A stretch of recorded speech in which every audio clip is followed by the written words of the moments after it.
Welcome to the Strong, Single and Human podcast. A real look at single parenting, how to navigate the ups and downs of life with kids on your own while keeping sane. We cover all manner of subjects from domestic violence, dealing with childhood trauma, through to fussy eaters and how to help your kids become resilient. I'm your host, Claire Martin. Welcome.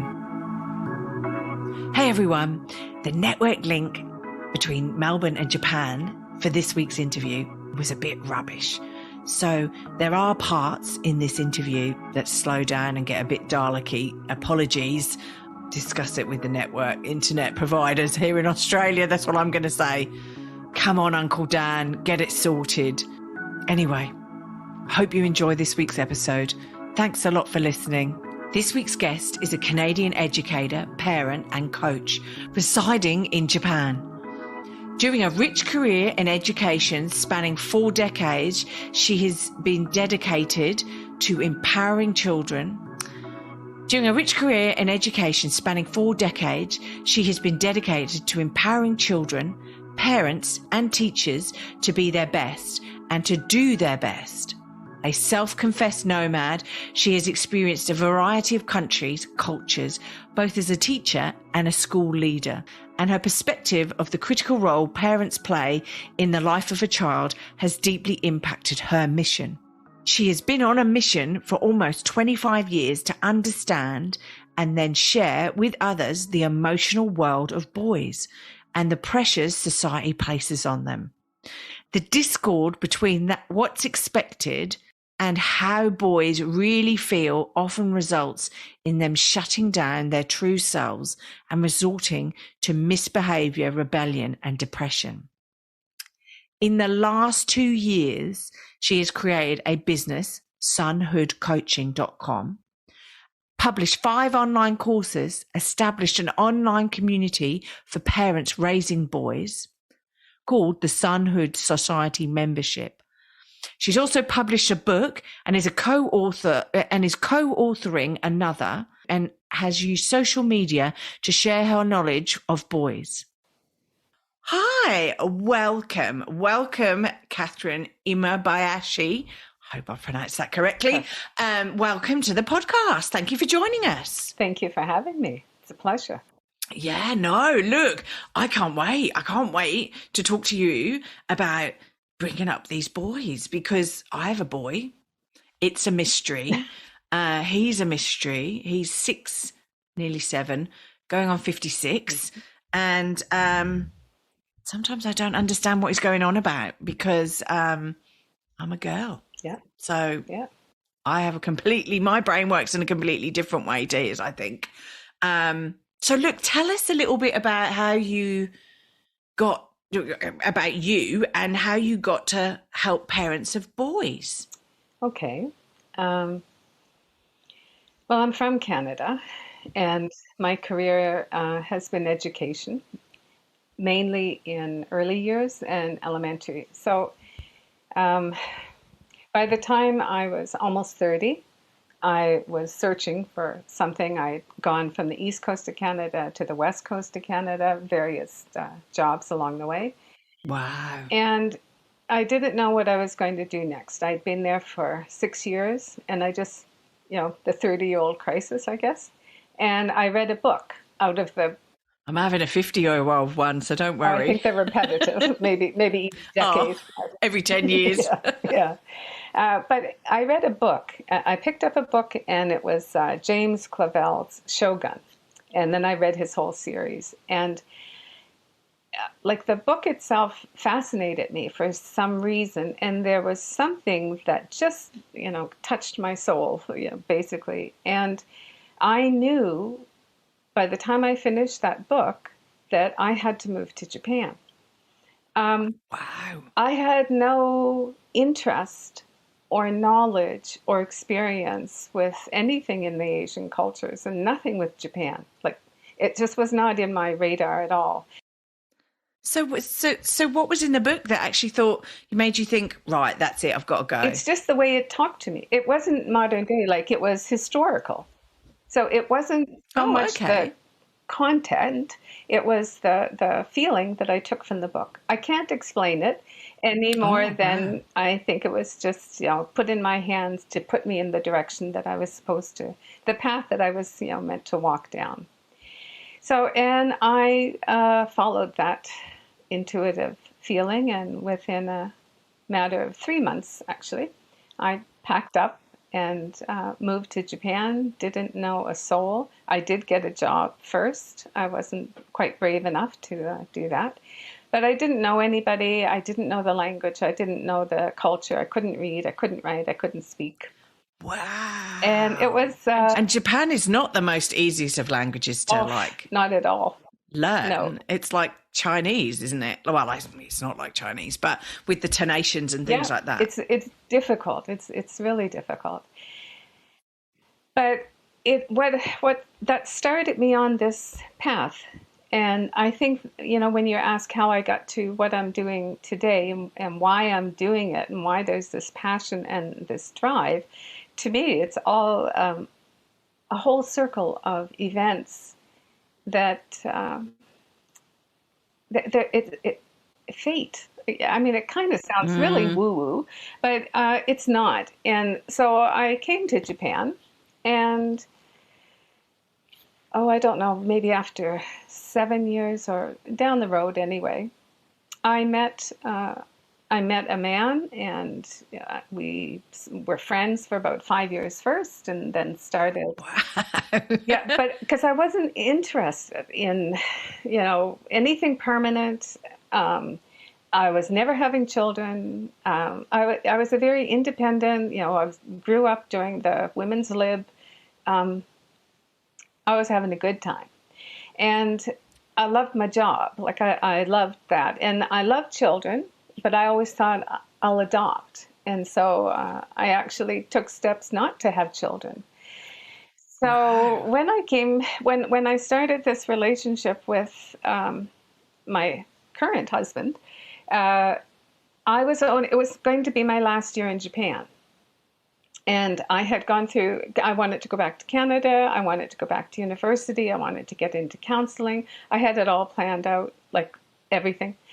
And something was telling you needed to stay. Well, for that whole year, every possible thing that could go wrong with that application and that plan went wrong. Wow. Every single thing. Money I sent, applications, deadlines. There was nothing. It was just really quite strange. So at the very end, I was right up to, it was the last week before school finished, and I had given my notice. I was waiting to get that final acceptance from school so that I could turn off my electricity and gas and all that stuff. And I got the last notice saying, "You've missed this critical deadline. I'm sorry, but your application is not going to be considered for the following academic year."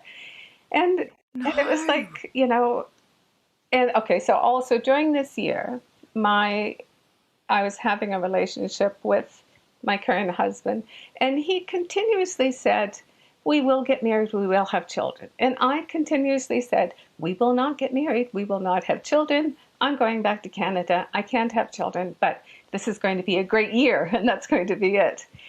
Oh my God. So at the very end, when I was supposed to be going back to Canada, and I got this last thing, and I called my good friend, and I said, "I don't know what's going on. It's crazy how many obstacles are in this." And she very kind of lightly said, "Well, maybe you're supposed to marry him, the guy that you're with." Wow. And I thought about it for a moment, and I thought, well, maybe I am. So I called him at work, and I said, "Well, were you serious about all those times you asked me to get married?" And he kind of said, "Well, yes." And I said, "Well, all right, then I'll call my parents and ask them if they can set up a wedding for this summer, and we'll get married."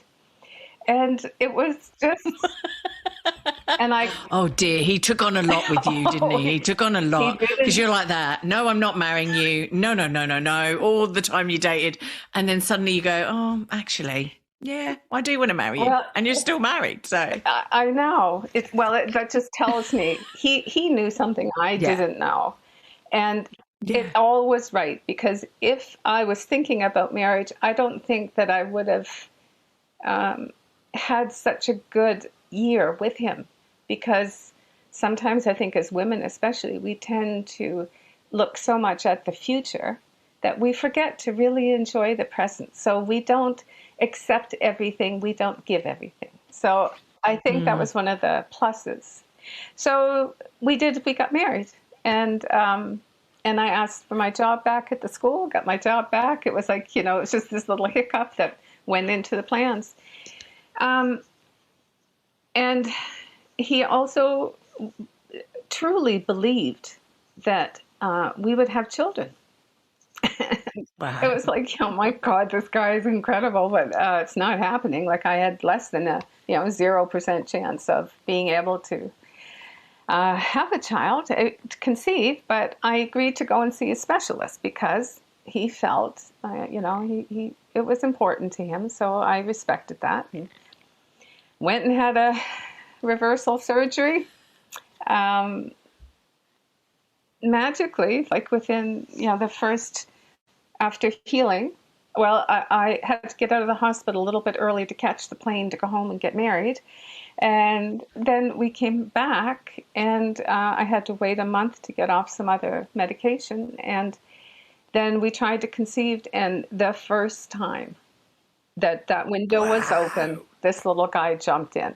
So he was so meant to be with us. It was just, and Same with my little man. My little man, we had a discussion and a conversation around me getting pregnant because I was 43 at the time. And I thought, God, I'm so old. They're probably like grapes, like not like grapes, like raisins. They're all shriveled up and stuff, and they won't actually produce a child, and I'll need help and all of this stuff. And then 3 weeks later, I was pregnant. And I'm like, wow, okay. So, well, I think this sometimes kid is so meant to be. Exactly. And I think when you open that door, if it is meant to be, if you are on the right path, it's going to happen. It's just a matter of paying attention to the signs, I guess. So that's how this whole thing started with boys. And because you had a boy. Because I had a boy. Because you had a little man. But I actually thought initially that, again, I was an older mom too. I was getting close to 40. So, and I had had a full career, especially in early years. So I thought, I kind of have this kid thing down pat. So how much different can it be to have your own? That was very naive at me. It's just, there is no comparison. But no. It was within those first 3 years, I still was learning because I love to learn. And so I was just learning, and there was a lot about raising children and not so much about raising boys, but it kind of all was falling into the same basket. But then it was when he was about 3, and I took him, at that time I was teaching upper elementary. And it was on a Saturday, and my husband at that time worked Saturdays. So my little guy and I went out to the creek to go fishing. He wanted to go fishing. So little plastic fishing rod, and beautiful sunny day. And it was just a little, road. It wasn't completely isolated, but it was this little path going down a little bit off the road. In Japan, very safe country. I wasn't concerned at all, like zero. And while we were sitting there having fun, I looked up the path, and I saw 5 or 6 males coming down. And, not full-grown males, but males. And as they were coming down, there was something so deep and so guttural of a feeling. And it was like, oh, my God, it's a gang. And so, I've got to protect my son. I've got to, it was panic and fear and raw. And so instant, like there was no thinking. It was just total reaction, that whole fight and flight thing, the stress hormone. And So that was my reaction. And then as they got closer, it was kind of, I could feel that there was no threat going on there. And inevitably, these were the same kids that age that I was teaching. Yeah. Their bodies are a little bit bigger. They're in, grade 5 and 6. But, inside they're still little boys. I knew that. So of all people, I should not have been the kind of person that had that, revulsion and fear, simply because they were male. So anyway, the whole experience was a lovely experience, and we hung out for the afternoon, and great kids as usual. But that night when I went home, I couldn't let it go. And I kept thinking, where'd that come from? Why did I feel that way? And that was one thought. But then what the pivotal point for me was thinking, so my little guy is 3 now. In 9 years, 10 years, is he going to be going fishing down that creek lane, and some other mom of a little boy, is she going to look at him and be afraid simply because he's a boy? And that just seems so wrong to me. It was like, there's something, I'm missing something here, and I'm going to dig as deep as I can. And that's when it all started. And I'm still doing it. Wow. Wow. So from that moment, you were like, right, I'm going to start to educate myself around boys, their mentality, the challenges that they face, and then try and help parents to actually help their kids, help their boys. Yeah, exactly. Okay. So look, how are boys different from girls then? I mean, I have a boy and I have 2 stepdaughters. So I sort of know the stepdaughters were so much easier when they were younger. Mm-hmm. But and my son is so full of energy and crazy that I know that if I don't get him out of the house at least once a day and get him doing energetic stuff, then he's going to drive me bonkers all day. Whereas the girls would just sit and colour and just sit and do play, and they would just be more than happy in the house playing, whereas the boys, oh my God, all that energy. So what is and that's just one difference, right? So are they really that different, and are there similarities as well? I've just thrown 2 questions at you there, so sorry. But no, it's there's a few things with that. And maybe the first thing that I'll say is that as women, we're usually the first caregivers for our boys. And when we are looking at our boys, we're just seeing them as babies or toddlers or little boys growing up. We're thinking that, they probably think the same. We're all human. They probably think the same. They, communicate the same. But that's where we go really wrong. And because we're making those assumptions, we're having expectations that are unrealistic and in my opinion, disrespectful, because we're not recognizing that there are differences. And the differences are fine. It's just to be aware of them and then work together on them. One is not better or worse than another. We're different. But I think as women, we tend to think everyone, thinks the same as we do. And that's one of the critical points. So there are some physical things that are different. And the beautiful thing is that, when I started this, that was, in the mid-90s when I started reading things and learning more about this. And things have changed as far as the research goes. And they're finding more, they're being able to take the brain scans. They're being able to find more scientific information that backs up some of the things. I am not, I don't pull out facts and figures in the scientific data. And if people want that, they can go someplace. But I can give a ballpark thing. And I know, there are brain differences. They're not as wide as it used to be thought, when it was the time, men from Venus or Mars and wherever they were from. But I know they were from a different planet to us. Definitely. But I think they still are.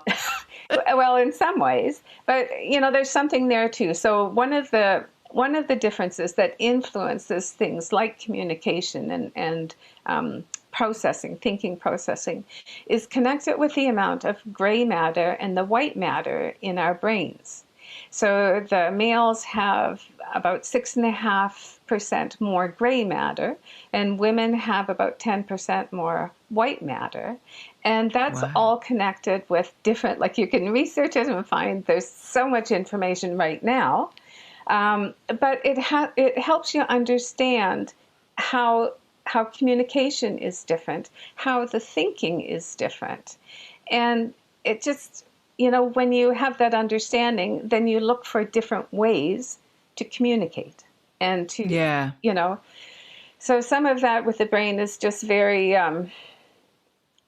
like women tend to be very capable at multitasking. Men Isn't are. that a myth? I thought that was a myth. I would keep getting told it's a myth, but No, no, that's part of our brain connections, and the language capacity.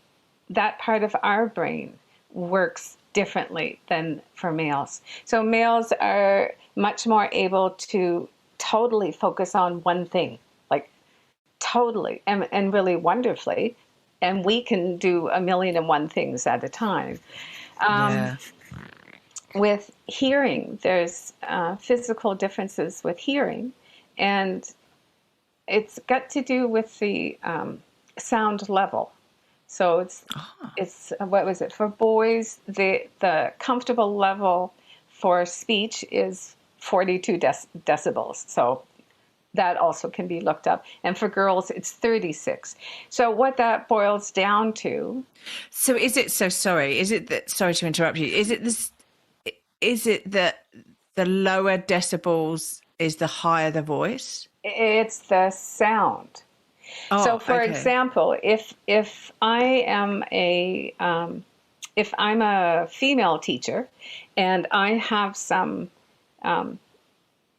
children sitting in front of me, if I'm talking in a normal tone, okay, I'll tell you exactly what it usually looks like, is that if they're all sitting on the floor, there's a bunch of girls right in front and the boys are all in the back. Like that's just the way it usually is. So the little girls in the front, they hear my voice as a very pleasant, they can receive it well. The little guys in the back, they don't hear me as clearly because I am not speaking at the same. Actually, I think it's the volume.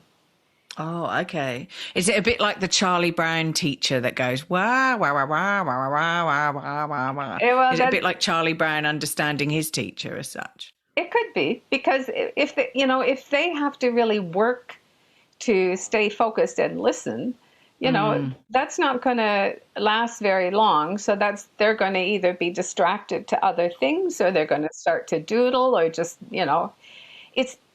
but it's in the same light. You can have a male teacher and a female student will be sitting right in the very front, and he talks about something, like maybe just blurts something out, and she interprets that as shouting and resists that somewhat. Like it's a little bit exaggerate what I'm saying, but there's enough of a difference that it affects how we communicate and how we can really hear each other. The hearing it's different. It is different between boys and girls. Wow, I didn't know that. Wow. Okay, so in a way, I suppose being female, being a single mum, and I suppose single dads with their daughters, like the communication, you have to be a lot more careful with your communication, because you're pitching it at the wrong level as such, potentially, as in decibel level, not as in level, as in what you're talking about. Well, and like as a female, they're really more sensitive to sound. And boys are more tolerant to having, they can have the background going, and you would be sure they're not listening to you, but they're still listening to you. They're okay with that background stuff. The girls aren't. Yeah. No, my son can be playing, having the TV on or music on or whatever, and I'll be talking to my mum in the UK on FaceTime, and he'll go, "I heard that, Yeah, mum." yeah, And I'm they do. like, Yes, and he's just radars yeah, on all the for time. sure. Yeah, yeah. And I don't know if it's like I know as a mum, I can cut out sound a lot easier because if kids are out and about playing, or you've got a baby crying. Well, I can't say baby crying because it's not a baby, but like, you've got things going on. You can sort of you can cut that out. I don't know. And I don't know if men can, I'm not sure if boys can, but like as a woman, I can just go, okay, I can cut that out and I can just focus on what I'm doing without it I think distracting part me. of that is because we are very good at multitasking.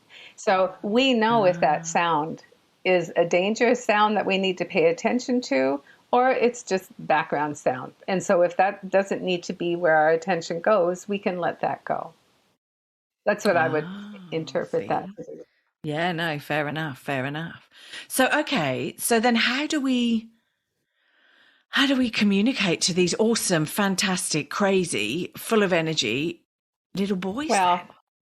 Like, how do we, as a mum, how do we get them to understand? And I suppose it's all different.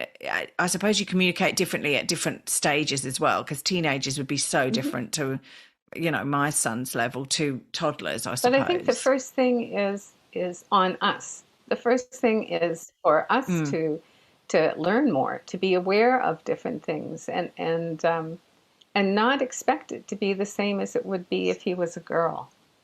So there's a lot of parents that with communication and with discipline and with hearing, um, I explain to them, like, often what happens is that there will be something, like your son maybe will be in his room, playing with the Lego, playing with the blocks or something. You're in the kitchen, you've made dinner, and you've got everything ready, and just before you're ready to do it, because to give him excuse me, an advancement, but you call out and you say, Johnny, come on in for dinner, supper's on the table, and there's no response, and you continue doing what you're doing. You're almost ready to go again. You call out again a little bit louder, Johnny, it's time to come for dinner, supper's on the table. And you finish up what you're doing, because we multitask and we're always doing 1,000,001 things, and he doesn't come again. So your annoyance has risen considerably. You call out one last time, and it's a little bit louder. You finish the last things. He's still not there. You stomp off to his Wow. room. Your little, Yep. Sounds like my in most house. houses, your little guy, you go to the doorway, your little guy is sitting there having a grand time, and you get the hands on the hips and you say, look, if you can't come when I call you, that's it. No TV tonight, or whatever that consequence is. And your little guy turns around with these big eyes and has not one clue why you were so upset. Not Wow. one. So two things are, okay, so then look at it a different way. If that mom recognized that there's a good possibility her son is totally focused. When he's totally focused on something, he is your background noise. You're not something he needs to pay any attention to. And then you add into it that your voice is not at the level that automatically connects with his. So he's not getting that either. So if, like most of us, will call out once because it saves us time. If he didn't answer that first time and the mom walked into the room, got down on the floor or something, put a hand on his shoulder, got some kind of contact going so that he knows you're there and you're going to talk to him, and then you just say, it's supper time, come on out. 9 times out of 10, he'll just pop up, here we go, and no problem. But if we're not aware of those differences, then, he's confused. He's upset. He feels bad that you're angry for something, but he doesn't really get why you're angry. And it's just a vicious circle that's unnecessary. Yeah, well, while you were talking all about that, I'm thinking about my son, and do boys actually work better with a routine as such? Because I know in the morning I'll let him get up, I make his breakfast. I'm going to train him to make his own soon, but I make his breakfast, put it down on the table. He comes through, he'll sit, and while I'm doing other bits and pieces, he'll sit, watch iPad, and eat his breakfast and stuff. And I've sort of tried, fairly bad, but I've sort of trained him now to sort of go, right, after breakfast, can you get dressed? And then he continues doing whatever he's doing. But now I don't need to ask him because he knows breakfast, then get dressed. And it did take a few months, I have to say, but it's the same routine, right? That routine doesn't change. And then after getting ready, it's brush your teeth, and then we go to school, sort of thing. And we do like in that sort of order. But do they work better with a routine like that? Like where they know it's the same, or like, I don't know, is that the same with girls? Who knows? Well, I think especially for boys, the parenting style that works really well with them is a parent who is fair and firm and consistent. So what you just described is that you're fairly firm in saying this is, you go through the process so that it becomes a habit and he understands clearly what the expectation is. Yeah. But the really key thing there is that you are always consistent. So over time, he knows every time she said this is what she means, this is what I'm going to do. I sometimes think he does it because he goes, oh, she's going to moan at me if I'm not dressed after my breakfast. So I'm just going to get dressed for an easy life, which might be, I haven't asked him, but that might be the reason why he does it. But like, there's been times where I've come through and thought, right, I'll give him 5 minutes and I'll go and G him up again. And I've gone through and I've gone, wow. Oh, he's like, I'm getting dressed, Mum. And I'm like, okay. Am I that much of an ogre that you're like going, right, here we go? But yeah, okay, but so being firm like that it works well because it creates this environment where they understand what the expectation is, and so they don't have to be guessing on. And when you're consistent, it means that it's clear. So they want to know what the rules are. They want to know that it's fair, that it's going to be consistent, and often they, also need to know what the consequences are if they choose not to stay within. No iPad, basically. That's quite straightforward, and and who knows? Blooming iPads. They weren't around in my day, but anyway. So, what do our boys need? Anything apart from like obviously the clear instructions? And being firm with them, like, what do we do with them emotionally? Because my biggest concern is, my little man, I keep calling him little man. He's not a little man. He's nearly up to my shoulder. But my kid, the emotional challenges that he finds when he's at school and how, and I find it challenging around, well, how do I make my son emotionally engaged and in touch with his feelings, right? And even when I say it, I go, oh, feelings. But but like in touch with what he's feeling, angry, frustrated, and all of that stuff. But then also making him resilient, emotionally resilient, right, to the other challenges he's got at school. So, he's got challenges with, shame. He said that somebody was hitting him at school and they hit him 5 times and he didn't like it. And how does he stop him, right? And I'm like, right, okay, what did you try? What has other people tried? What has other people tried that has worked and stopped this child from hitting you, sort of thing? Or hitting them.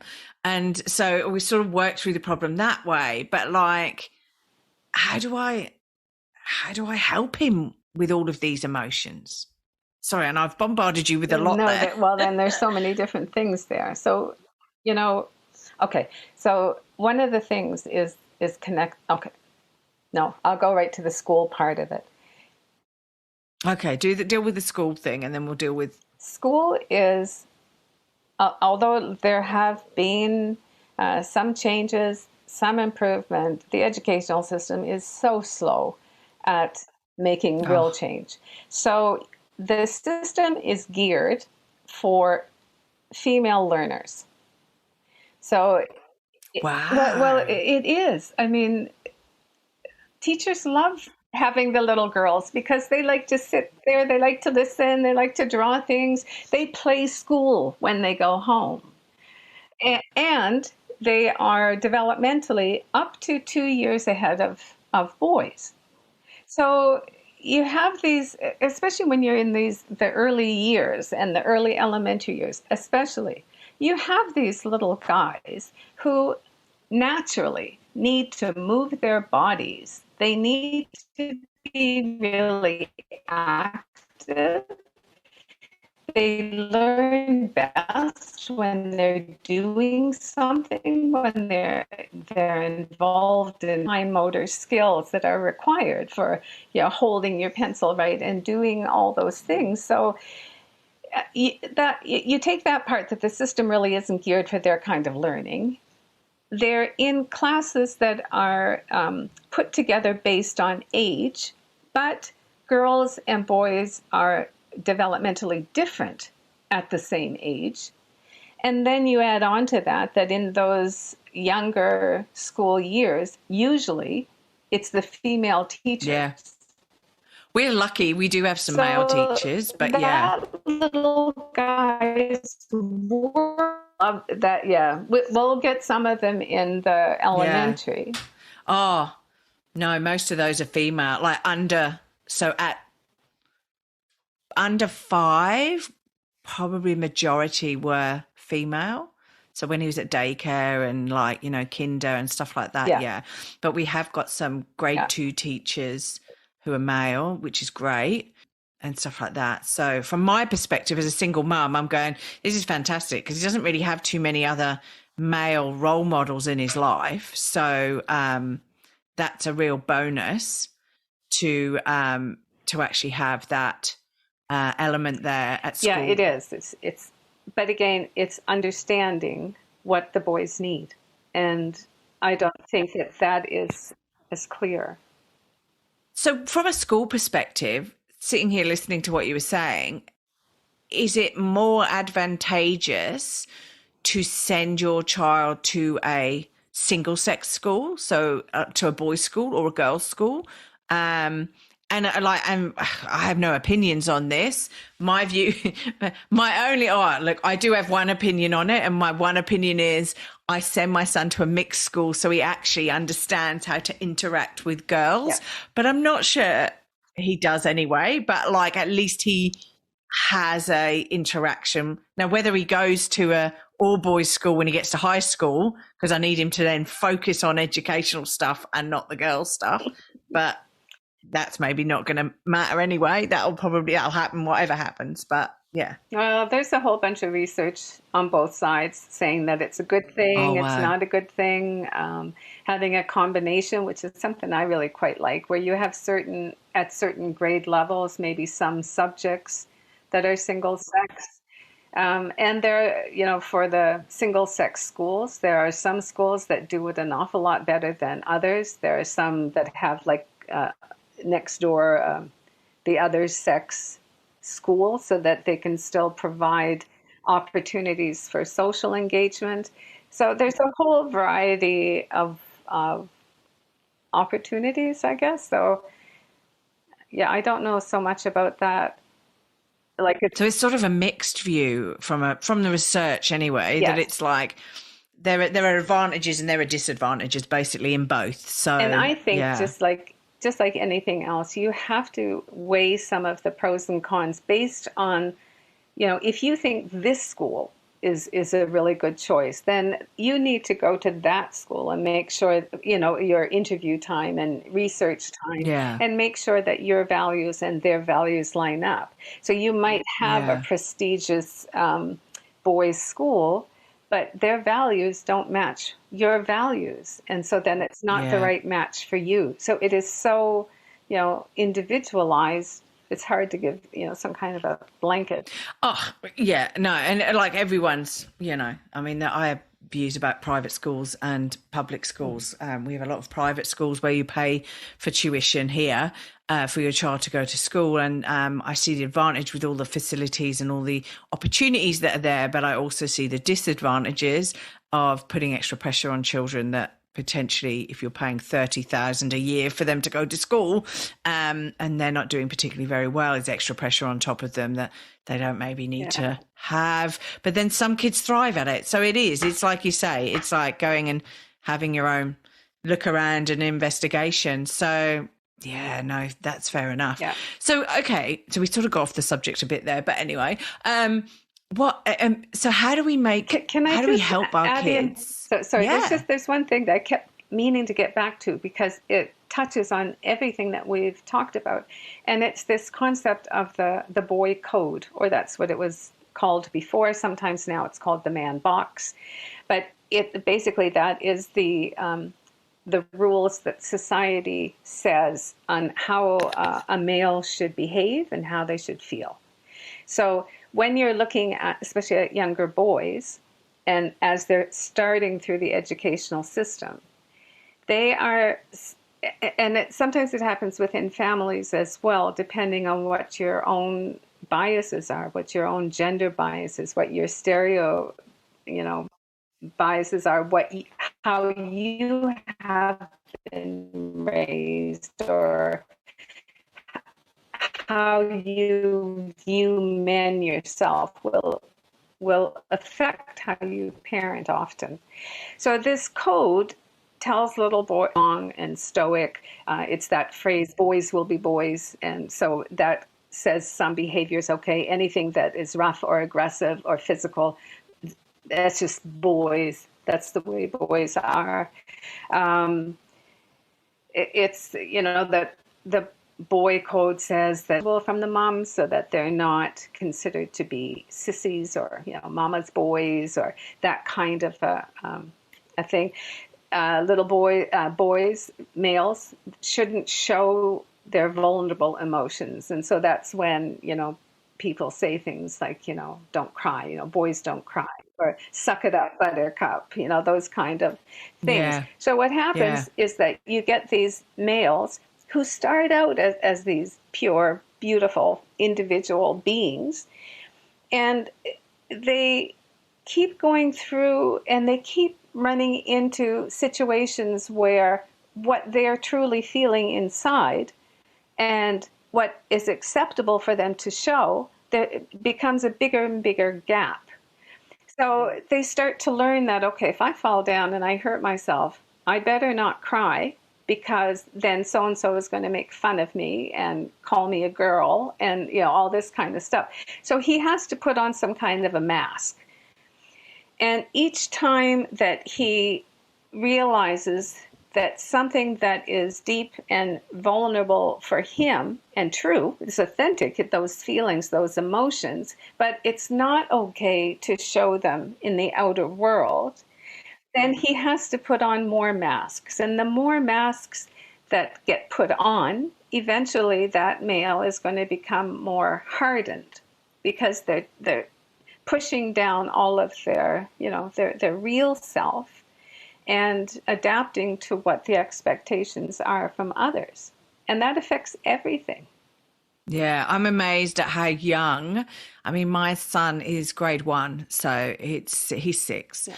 And I'm amazed at how much that's already going on, Absolutely. How much we have stereotyped our kids into girls doing this and boys doing that. And, you can't do, it's all roughy-tufty with the boys. And, you can't play with girls and all of this stuff. And it's all happening. And I'm like, but they're 6. Well, How are we still stereotyping our kids into these, pigeonholes? Because it just doesn't help us. well, not at all. And it doesn't help, like there's it's like there was something I had read, and it was kind of like humanity is like a bird, a big bird, and humankind. So you have the one wing that's the female and one that is the male. And until both of them are free to really have their own wingspan and fly, it's not going to be smooth. So, we've gone through, a few decades of women becoming more empowered and, taking on more independence, I guess. It's still a long way to go, but it has come a long way since, the 60s. So their wing is doing pretty good. That they're getting there, but the other side, it's almost the opposite that's happened. The way that the world has changed for males isn't bringing them up. It's really putting them down. Like when you have messages about toxic masculinity, and you have media and music that is degrading males, especially in relationships. Well, when you think of those and you think of your son, and when he is hearing those messages, it's not right. Yeah, no, it isn't. It isn't. And how do we help them to how do we help them to get in contact with all of that emotional stuff without because it's difficult, because it is there and it's still there, but how do we as parents try and help our kids to handle those emotions? I mean, I see boys getting angry and lashing out because and maybe it's because their brains are, because they're so angry, their brain, and I know mine does it when I get angry, and I'm a girl, right? Or a woman, but like they get so angry that their brain doesn't think. So they're sort of like in a brain fuzz. And so how do we help them to deal with their brain fuzz? Well, I don't know that I would really agree with the brain fuzz, but what I do think is that... Oh, okay. That's my girl explanation. Yeah. From a very young age, like there's quite a bit there in the research that is saying, yes, maybe there are some physiological differences between the two, but some of the things that are issues later on perhaps can be really changed if how our boys are raised changes. So if from a very young age we made that a focus, we focused on emotional literacy, we helped them to understand, oh, that face means that, and oh, what, maybe something happened, this happened, and maybe that's why, and we approach emotions and emotional literacy intentionally so that their range of emotions and understanding and being able to articulate it grows. So that's one part of it. The other part of it is when we are not aware of male, then we look at outbursts and the aggression as something, maybe that's the boys will be boys thing. But perhaps it's really because they are struggling so deeply inside because of the dichotomy between what they really are and what they're being told how they have to be. Do you think the schools play a role in that as well as us as parents then, to help them come out of their box? Absolutely. All of society, yes, all of society does have a responsibility and can have an impact. But I can tell you with absolutely no doubt in my mind, after being in education for 45 years and having a son for almost 30, the power is in the family. That's, you can have the most terrible experience at school, but if you have a solid, strong family, if your home is the place where he feels safe, where he can express all of his emotions, where he knows that you understand the challenges he is going through, that you are advocating for him, that will make all the difference in his world. And I suppose it's also, and I'd love to get your opinion on this, like it's about keeping that level emotion, right? So it's not when he comes home and says, oh, I got told off and I've got detention for a week. It's not about going through the roof and going, oh my God, what? Blah.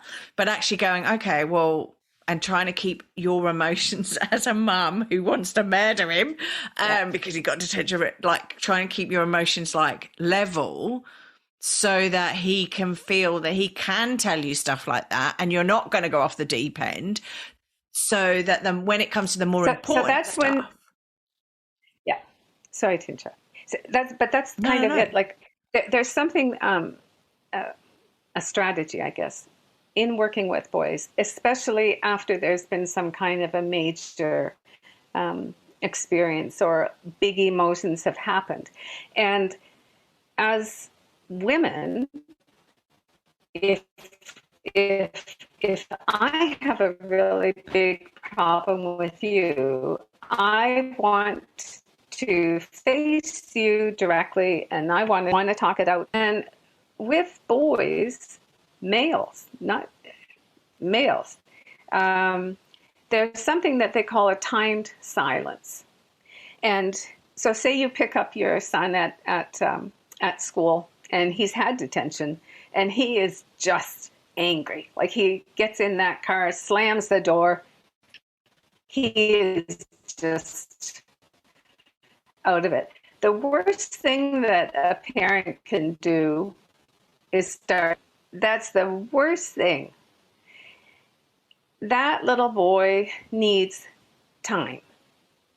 He needs time. So if he has the whole trip home where you don't say anything or you turn on some nice soft music or whatever, you don't make a big deal of it. He stomps into the house a little bit less, like he's not quite as angry, but he's probably still not ready to talk about it. So you suggest he do something that, whether it's sit down, have a snack or whatever. And you will see his body language will tell you when he is at a point that he's really ready to talk to you, how he feels about, or his interpretation of what the situation is. And then, as the parent, we have to develop some strategies and skills in how we have that discussion so that he doesn't feel he's being interrogated or, he doesn't feel any shame about what he's done, that he feels he can share what went on in a safe space. So it's learning how to have those kinds of conversations and that style of communication. But the first big thing is not trying to have that conversation too soon. Yeah, and as women, we like to talk about stuff, don't we? Yeah. Like we talk it through. I often say to a lot of my male friends, don't stop me. I'm just trying to get it out of my body so I can sort out what I need to have done. Exactly. So it's not that I need your advice. I just need to get it out of my head because I can't sort it out if it's in my head. Whereas men tend to be able to sort things out in the head. I have to get it all out. And then 5 minutes later, I'll go, oh, yeah, no, that's what I need to do. And that's all right. But hey ho, us women, I don't know. So, okay, so we need to basically, and I must admit that one of the things I do with my son, who is 6 going on 56, if he's had a bit of a stress or he'll go, I don't want to talk about it, Mum. And I'll go, okay. And I'll go, well, look, just let me know what you want me to do. Like I'm here when you want to talk to me about it. So come and see me. Perfect. Or I'll go, well, how do you want me to help you? So I'll say like, how do you want me to help you, buddy? And if we go, I don't. So I'll go, okay, well, I'm here when you do. Yeah. So, and I just leave it like that, right? That's Because perfect. let's hope it works when he's 16. But at the moment, it's working. Yeah, it will. It will work. Yeah, Because if you yeah. establish really strong a really strong connection through communication in these years, it will really, really pay off when he's going through those really tough teen years. But yeah, the way that you're responding is beautiful. So does it still work? So, because that's what I was going to say. When they're teenagers and they just don't want to talk, and you're a parent and you're like, oh, you don't know anything because you're the parent, and they think they know everything and they don't want to talk. Like, does it still sort of work then? Or like, how do you tackle it then? Because I know there's different stages that these kids go through. And it's great for us parents because you think you've got over one stage and then you go into another one and you think, oh my God, didn't see that coming. Now I need to know a load more of new skills. Okay, there's two things. And one of them is again about, how the brain develops. So when you look at a 15-year-old boy, his brain is half fully formed. That happens for a girl when she's about 11. The boy's fully formed brain, fully functioning brain, happens late 20s. For girls, it's usually around 22. So sometimes Wow. the expectations that we have are just they're not appropriate. If you go into a class of 16-year-olds and you have the girls and the boys, the girls look like they're just, young adults, and the boys are still Yeah. firing the spitballs, and they're still boys, and it's because that's what they're supposed to be doing at that age. They are not developmentally at the same place. So that's one thing about it. The other thing about teen boys, that's a whole other conversation, but part of the issues I think that they face is because we as a society don't have a system that recognizes when the expectation is for them to start acting more like a young man instead of a young Mm. boy. So the whole concept of a rites of passage is something that our society is lacking. And I think it's something that parents who kind of jump on that bandwagon and create something or develop something or join something, I think they're giving their boys a real opportunity to face less challenges. Yeah, well, we used to have rites of passages, didn't we? If we go back in time before we were like having to rush off to the office and like, the kids were at school and doing whatever, there were like times where the teenage boys would go off with the men and kill their first animal, or spend a week in the desert somewhere, Absolutely. or up a mountain, or in the wilderness, Yeah. finding out who they were and how they needed to survive. And look, like I think it's a failing of our education system, not of our teachers. I love our teachers. I think they're awesome. But I think we don't actually prepare our kids, our teenagers. Maybe we do. I don't know, because my son isn't at that stage at the moment. But they didn't when I was at school, which was a long time ago, so it might have changed. But for getting out there in the real world, because the real world, the working world, is so much different from school. You're having to save money, you're having to finance things, you're having to deal with work colleagues that potentially are at all different ages, all different views, all different challenges. So then look at that, though. Outside of the safety of this school. Exactly. But then look at that. Look at, so a girl finishes, say, 4 years of university. She's 22. She is starting the real world with a fully functioning brain. So at least she can, the expectations maybe are going to be more matched. You have a young boy who's coming out. He does not yet have he won't for another 7 to 8 years. But yet we're expecting those same things with no preparation. So it's like they keep getting double whammies on things. As far as like the rites of passage too, things definitely have changed historically, but still in some traditions, like bar mitzvahs and things like that, those still occur. But in general, girls always know when they have changed from being a girl to moving into womanhood. You have your first menstrual cycle, everyone acknowledges it, things change. Like it is normal. There is no such point for the boys. No. And so that's when you have No. boys who have to act out. They have to prove that they're a young man now. They do more risky things, It's just it's one of the areas that I think we have kind of failed, and it's not so hard to try to fix that. So potentially with our kids reaching like their mid-teens, let's call it mid-teens, so 14, 15, it might be something that parents want to consider is doing a rites of passage, because there are a lot of, we do have quite a few. I'm trying to get some of them on the podcast to talk about what they do, but we do have quite a few places that people can go and take their sons particularly to talk about rites of passage, to talk about things, all boy things, that us. Well, and it gives them a community. Yes. It gives them, other men at that age and stage. The family is always important, but at that age and stage, they really have a need for external male mentors.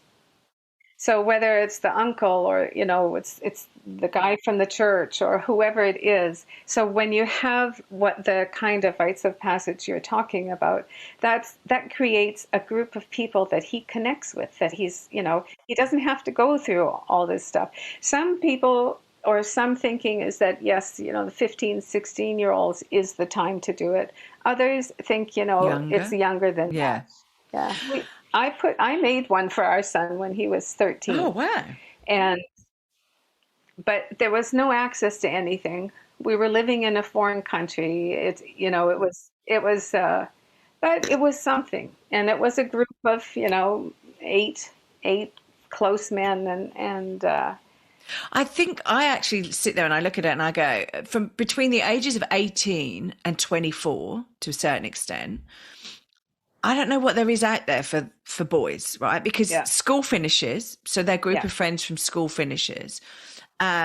Sports may finish as well for them, so soccer, and because they do. There's a lot of under 18 teams, but I don't know if they're not at the level that they want to go into adult, or they're not actually, going into professional sports environments and stuff like that, then what do they have? Then I feel as though they're a bit lost because, Absolutely. What do they do? All of the expectations are unrealistic at that age. And so, so many boys at that age, that's when they really start to rebel and act out. That's when the drinking, drugs get out of handle. That's when the car, crashes happen. That's when a lot of boys are thinking about suicide.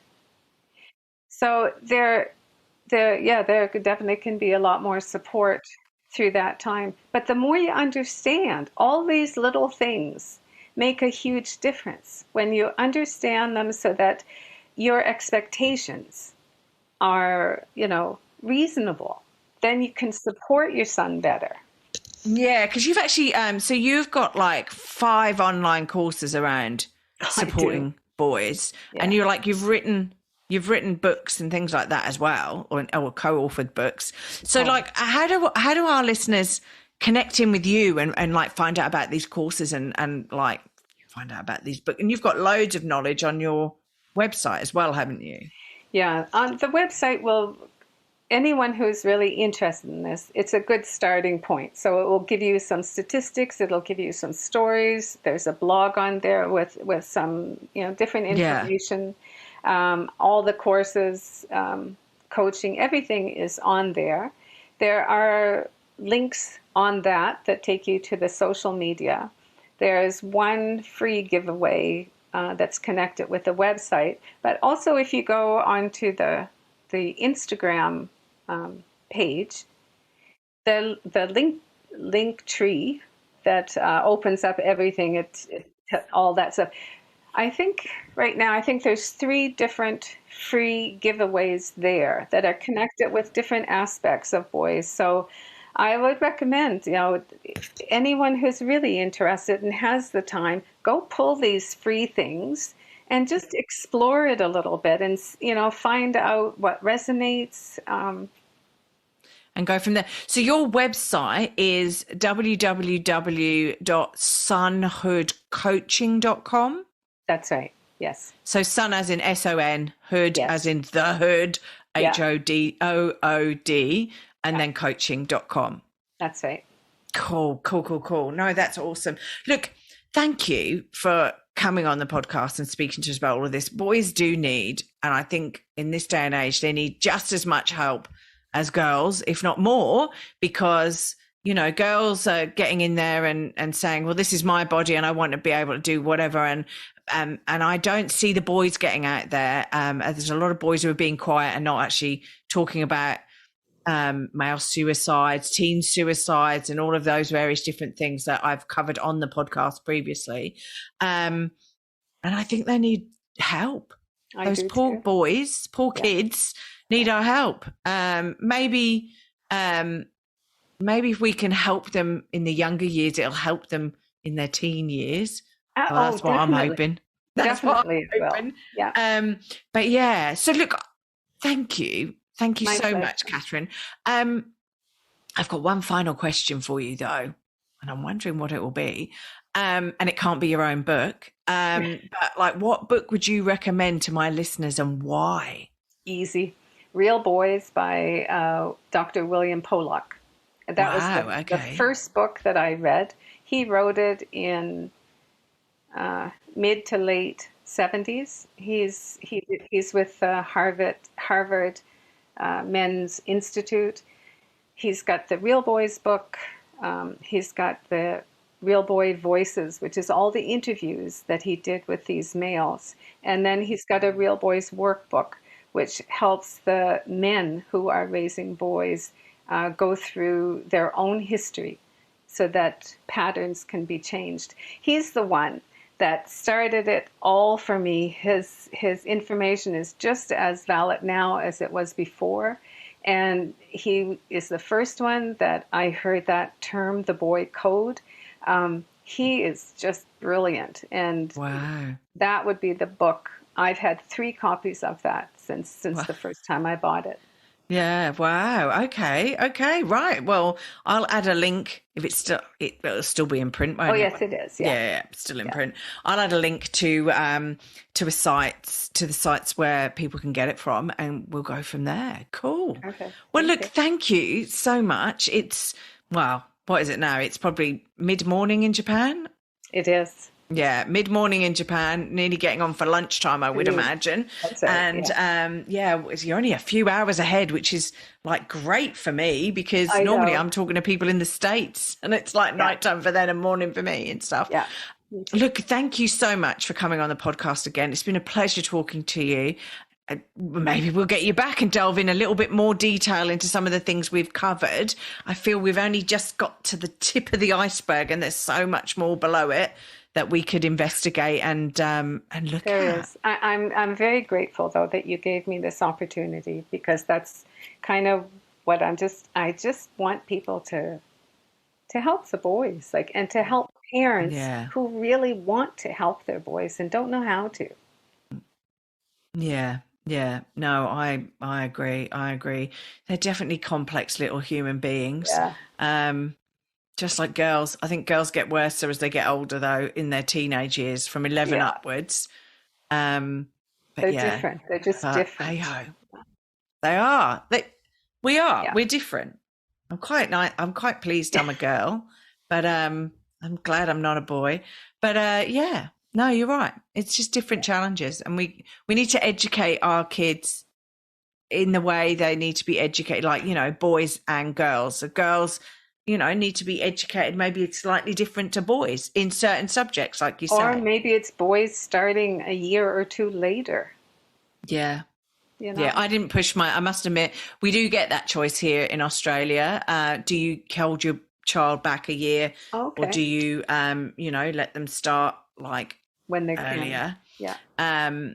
So it is quite nice to be able to say, yeah, no, he's not going to start school until he's a little bit older. So I think my son started school when he was 5.5 almost, which is lovely. Which is later. So I was just like, we'll go from there. Yeah. He needs as much help as he can get. So it's all good. It's all good. Look, I'm going to let you get on. Thank you so much. Thank you so much again for coming on here. And yeah, keep in touch. Thank you. Thank you very much. Thanks for listening. If you've enjoyed this podcast and you would like to hear more, please hit subscribe wherever you like to hear podcasts. If you would like to support us further, share this episode with your friends and family. And finally, drop us a review on iTunes, as I'd love to hear your thoughts, comments and ideas. It all helps me to understand and produce awesome content you want to hear just like this. If you want to check out our past episodes, write to us, appear on the podcast, or for links, resources and show notes, go to our website www.strongsingleandhuman.com. We are also on all the usual social media platforms, Insta, Facey and Twitter. I hope you have a wonderful week, and I hope to see you back here again soon. Be kind to yourself, and remember, no one is perfect. We're all just putting one foot in front of the other and doing our best. I'm Claire Martin, and you've been listening to the Strong, Single and Human podcast.